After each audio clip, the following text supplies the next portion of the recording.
Breaking a water fast is the most dangerous part of the entire fasting process.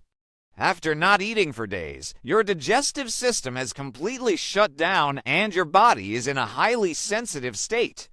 If you eat the wrong foods or eat too much too quickly, you risk developing refeeding syndrome, a potentially fatal condition where insulin spikes and drives electrolytes like phosphorus and potassium rapidly into your cells, leading to dangerous drops in blood levels. This can cause irregular heartbeats, heart failure, respiratory failure, seizures, or even death within days. To break your fast safely, you need to reintroduce foods slowly and carefully. Start with small amounts of easily digestible foods like diluted fruit juice or bone broth to gently wake up your digestive system.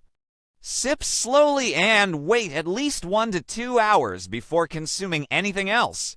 On the first day of refeeding, avoid high-carb or high-fat meals. Focus on liquids and very soft foods like blended vegetable soups, steamed vegetables, or a small portion of fruit if your body tolerates it.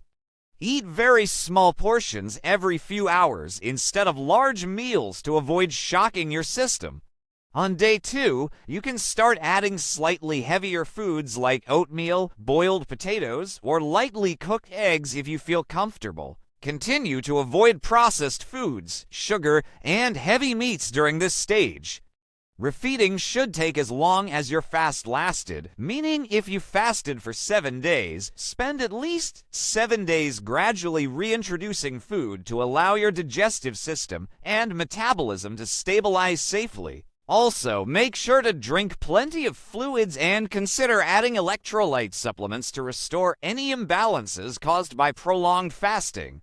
Remember, breaking your fast properly is as important as the fast itself to avoid severe complications. If you want to see the full transformation and results of a 7-day water fast, watch my next video where I share the physical and mental changes experienced after a full week of fasting.